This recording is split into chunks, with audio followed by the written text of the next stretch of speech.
ಹಾಗಾದ್ರೆ ಇಲ್ಲೂ ಕೂಡ ಏನೆಲ್ಲ ಬೆಳವಣಿಗೆಗಳು ಆಗ್ತಾ ಇದೆ? ಒಂದೇ ಕಲ್ಲಿಗೆ ಎರಡು ಹಕ್ಕಿ ಹೊಡೆದ್ರ, ಡಿಸಿಎಂ ವಿರುದ್ಧ ದಲಿತಾಸ್ತ್ರವನ್ನ ಬಿಟ್ರ ಅನ್ನುವಂತಹ ಪ್ರಶ್ನೆ ಈಗ ಇದೆ. ಕಾರಣ, ಈಗಾಗಲೇ ಡಿಸಿಎಂ ಡಿಕೆ ಶಿವಕುಮಾರ್ ಕೆಪಿಸಿಸಿ ಅಧ್ಯಕ್ಷರನ್ನ ಬದಲಾವಣೆ ಮಾಡಬೇಕು ಅಂತ ಹೇಳಿ ಒಂದು ಬಣ ಈಗಾಗಲೇ ಪ್ರಯತ್ನವನ್ನ ಪಡ್ತಾ ಇದೆ. ಅದರಲ್ಲೂ ಕೂಡ ದಲಿತ ಸಚಿವರು ಈಗಾಗಲೇ ಪ್ರಯತ್ನ ಮಾಡ್ತಿದ್ದಾರೆ. ಸೊ ಡಿಕೆಶಿಗೆ ಡಬಲ್ ಶಾಕ್ ಕೊಟ್ಟವರು ಯಾರು? ಇದು ಚದುರಂಗದ ಎರಡನೇ ಸ್ಟೋರಿ, ಡಿಕೆಶಿ ವಿರುದ್ಧ ದಲಿತಾಸ್ತ್ರ.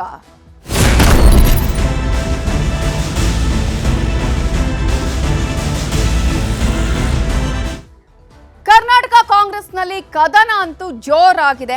ಡಿಕೆಶಿ ವಿರುದ್ಧ ಹಿರಿಯ ನಾಯಕರು ಕೊತ ಅಂತ ಹೇಳಿ ಕುದಿತಾ ಇದ್ದಾರೆ. ದಲಿತ ಸಚಿವರು ಈಗಾಗಲೇ ಅಸಮಾಧಾನವನ್ನ ವ್ಯಕ್ತಪಡಿಸಿದ್ದಾರೆ.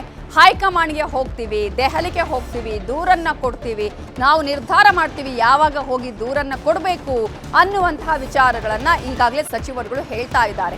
ಈಗಾಗಲೇ ಒಬ್ಬೊಬ್ಬ ಸಚಿವರುಗಳು ಮಾತನಾಡುವಾಗ ನಾವು ಅಲ್ಲಿಗೆ ಹೋಗ್ತಾ ಇರುವಂಥದ್ದು ದೂರ ಕೊಡೋದಕ್ಕಲ್ಲ, ನಾವು ಅಭಿವೃದ್ಧಿಯ ವಿಚಾರಗಳು ಅಥವಾ ನಮ್ಗೆ ಅಲ್ಲಿ ಕೆಲಸಗಳಾಗಬೇಕಾಗುತ್ತೆ, ಇಲಾಖೆಗಳ ವಿಚಾರದಲ್ಲಿ ಮಾತನಾಡಬೇಕಾಗುತ್ತೆ, ಹಾಗಾಗಿ ಹೋಗ್ತೀವಿ ಅಂತ ಹೇಳಿದ್ರು ಕೂಡ ಒಳಗೊಳಗೆ ಎಲ್ಲಾ ಲೆಕ್ಕಾಚಾರಗಳು ಕೂಡ ಇಟ್ಟುಕೊಂಡೇ ಹೈಕಮಾಂಡ್ ನಾಯಕರನ್ನ ಭೇಟಿ ಮಾಡೋದಕ್ಕೆ ಹೋಗ್ತಿದ್ದಾರೆ. ಜೊತೆಗೆ ಡಿಕೆಶಿ ಅವರಿಗೆ ಒಂದಷ್ಟು ಅವರನ್ನ ಕಂಟ್ರೋಲ್ ಇಟ್ಕೊಳ್ಬೇಕು, ಅವ್ರನ್ನ ನಿಯಂತ್ರಣದಲ್ಲಿ ಇಟ್ಕೊಳ್ಬೇಕು, ಇಲ್ಲದಿದ್ರೆ ಅವರು ಏಕಪಕ್ಷೀಯ ನಿರ್ಧಾರವನ್ನ ತೆಗೆದುಕೊಳ್ತಾರೆ, ಸರ್ವಾಧಿಕಾರಿ ಧೋರಣೆಯನ್ನ ತೋರಿಸ್ತಾ ಇದೆ ಅನ್ನುವಂತಹ ಕಾರಣಕ್ಕಾಗಿ ಇಂತಹ ಎಲ್ಲಾ ಬೆಳವಣಿಗೆಗಳನ್ನ ಮಾಡೋದಕ್ಕೆ ಹೈಕಮಾಂಡ್ಗೆ ದೂರು ಕೊಡೋದಕ್ಕೂ ಕೂಡ ಈಗಾಗಲೇ ಈ ಬಣ ಮುಂದಾಗಿರುವಂತದ್ದು. ಹಾಗಾದ್ರೆ ಡಿಕೆಶಿ ವಿರುದ್ಧ ಯಾವ ರೀತಿಯಾಗಿ ದಲಿತ ಅಸ್ತ್ರವನ್ನ ಪ್ರಯೋಗವನ್ನ ಮಾಡಲಾಗ್ತಾ ಇದೆ ಅನ್ನೋದರ ಜೊತೆಗೇನೆ ಡಿಕೆ ಶಿವಕುಮಾರ್ಗೆ ಡಬಲ್ ಶಾಕ್. ಇಲ್ಲಿ ಏನ್ ಡಬಲ್ ಶಾಕ್ ಅನ್ನೋದನ್ನ ನೋಡೋಣ. ಕರ್ನಾಟಕ ಕಾಂಗ್ರೆಸ್ನಲ್ಲಿ ಕೆಪಿಸಿಸಿ ಅಧ್ಯಕ್ಷ ಪಟ್ಟದ ಕದನ ಈಗಾಗಲೇ ಜೋರಾಗ್ತಾ ಇದೆ. ಇಂತಹ ಸಂದರ್ಭದಲ್ಲಿ ಡಿಕೆ ಶಿವಕುಮಾರ್ ಅವರ ವಿರುದ್ಧ ಹಿರಿಯ ನಾಯಕರು ಇದೀಗ ಅಪಸ್ವರವನ್ನ ಎತ್ತಿದ್ದಾರೆ, ಅಸಮಾಧಾನವನ್ನ ಹೊರ ಹಾಕ್ತಾ ಇದ್ದಾರೆ. ಭಿನ್ನ ಮತದ ಬೇಗುದಿ ಕಾಂಗ್ರೆಸ್ ಅಲ್ಲೂ ಕೂಡ ಈಗ ಸುಡ್ತಾ ಇದೆ.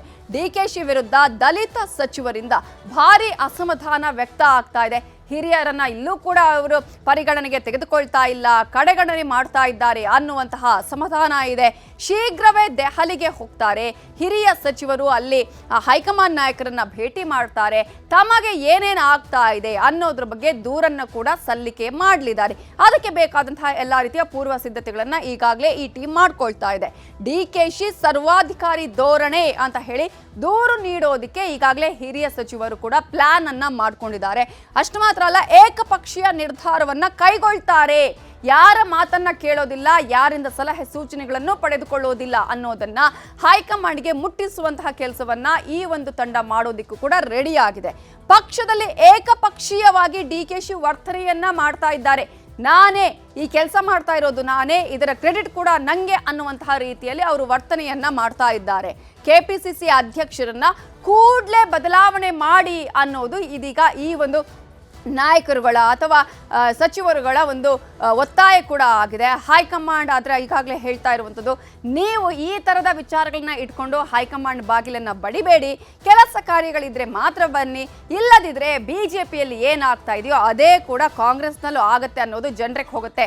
ಅಭಿವೃದ್ಧಿ ಆಗ್ಬೇಕಾಗತ್ತೆ, ಕೆಲಸ ಕಾರ್ಯಗಳು ಆಗ್ಬೇಕಾಗುತ್ತೆ, ಅದನ್ನ ಬಿಟ್ಟು ಈ ರೀತಿಯಂತಹ ಬಣ ಬಡಿದಾಟ ಬೇಡ ಅನ್ನುವಂತಹ ಸೂಚನೆಯನ್ನ ಕೂಡ ಈಗಾಗಲೇ ಹೈಕಮಾಂಡ್ ಕೊಟ್ಟಿದೆ. ಒಬ್ಬರಿಗೆ ಒಂದೇ ಹುದ್ದೆ ನಿಯಮವನ್ನ ಪಾಲಿಸಬೇಕು.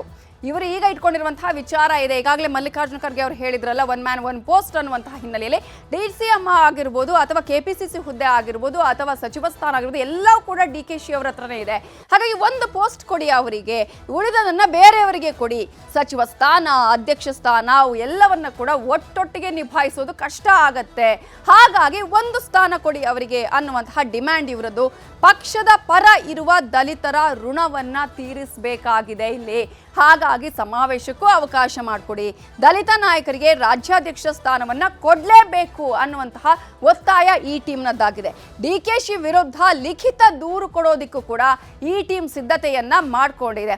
ಇಂತಹ ಸಂದರ್ಭದಲ್ಲಿ ಹೈಕಮಾಂಡ್ ಈಗ ಯಾವ ರೀತಿಯಾಗಿ ತೇಪೆ ಹಚ್ಚುವ ಕೆಲಸ ಮಾಡತ್ತಾ ಅಥವಾ ಈ ಸಂದರ್ಭದಲ್ಲಿ ಇದುವೇ ಮಾಡೋದು, ಈ ರೀತಿಯಾಗಿ ವರ್ತನೆ ಮಾಡೋದು ಅನ್ನೋದನ್ನ ತೋರಿಸುತ್ತಾ ಅನ್ನೋದನ್ನ ಕೂಡ ನಾವಿಲ್ಲಿ ಗಮನಿಸಬೇಕಾಗತ್ತೆ. ಹೈಕಮಾಂಡ್ ಯಾವ ರೀತಿಯಾಗಿ ಇದನ್ನ ನೋಡುತ್ತೆ ಅಂತ ಹೇಳಿ. ಹಾಗಾದ್ರೆ ಇದೇ ವಿಚಾರಕ್ಕೆ ಸಂಬಂಧಪಟ್ಟ ಹಾಗೆ ಕಾಂಗ್ರೆಸ್ನ ನಾಯಕರು ಏನ್ ಹೇಳಿದ್ದಾರೆ ನೋಡೋಣ.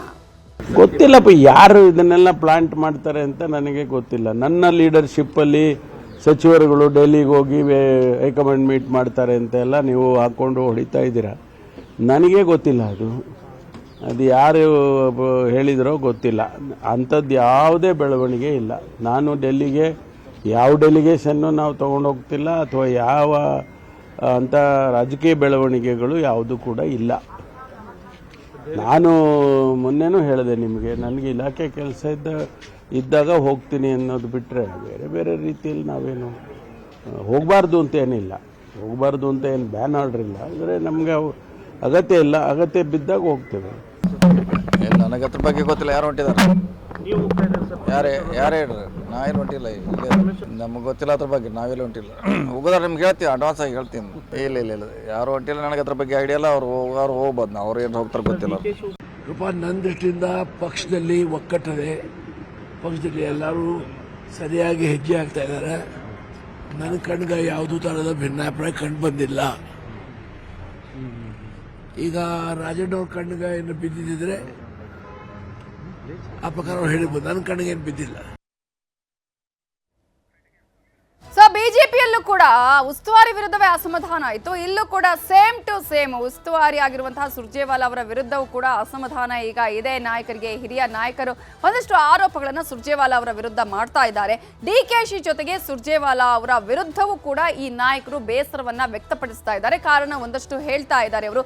ಅಂತ ಕಾರಣಗಳು ಏನಂತ ಹೇಳಿದ್ರೆ, ಸುರ್ಜೇವಾಲಾ ಅವರು ಪಕ್ಷಪಾತಿ ಅಂತ ಹೇಳಿ ಈ ಲೀಡರ್ಸ್ ಆರೋಪವನ್ನ ಮಾಡ್ತಾ ಇದ್ದಾರೆ. ಎಲ್ಲರನ್ನ ಒಂದೇ ರೀತಿಯಲ್ಲಿ ನೋಡೋದಿಲ್ಲ, ಅವರ ಅಭಿಪ್ರಾಯಗಳನ್ನ ಪರಿಗಣನೆಗೆ ತೆಗೆದುಕೊಳ್ತಾ ಇಲ್ಲ.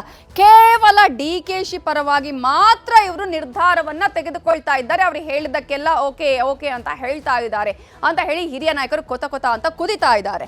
ರಾಜ್ಯ ನಾಯಕರ ಮನವಿಗೆ ಸ್ಪಂದನೆನೇ ಮಾಡೋದಿಲ್ಲ, ನಾವು ಹೇಳಿದ್ರು ಕೂಡ ಕೇಳೋದಿಲ್ಲ ಅವರು ಅನ್ನುವಂತಹ ಅಸಮಾಧಾನ.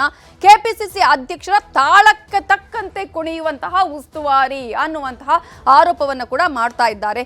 ಪಕ್ಷದ ಹಿತಕ್ಕಿಂತ ಇಲ್ಲಿ ವ್ಯಕ್ತಿಯ ಹಿತಕ್ಕೆ ಮನ್ನಣೆಯನ್ನ ನೀಡ್ತಾ ಇದ್ದಾರೆ. ಪಕ್ಷ ಮೊದಲು, ವ್ಯಕ್ತಿ ಆನಂತರ ಅಂತ ಹೇಳಿದ್ರು ಕೂಡ ಅದು ಕೇವಲ ಬಾಯಿ ಮಾತಿನಲ್ಲಿ ಮಾತ್ರ. ರಾಜ್ಯ ಉಸ್ತುವಾರಿಯನ್ನು ಬದಲಿಸಬೇಕು ನೀವು ಅಂತ ಹೇಳಿ ಈಗ ಮನವಿಯನ್ನ ಮಾಡುವಂತಹ ಸಾಧ್ಯತೆ ಇದೆ. ಹೈಕಮಾಂಡ್ಗೆ ಸುರ್ಜೇವಾಲಾ ಅವರ ವಿರುದ್ಧವೂ ಕೂಡ ದೂರು ಕೊಡುವಂತಹ ಎಲ್ಲಾ ಸಾಧ್ಯತೆಗಳು ಕೂಡ ಇದೆ. ಈ ನಿಟ್ಟಿನಲ್ಲಿ ಹಾಗಾದ್ರೆ ಈ ವಿಚಾರದಲ್ಲಿ ಹೈಕಮಾಂಡ್ ಈಗ ಯಾವ ರೀತಿಯಾದಂತಹ ಒಂದು ಮದ್ದನ್ನ ಅರಿಯುವ ಕೆಲಸ ಮಾಡತ್ತೆ?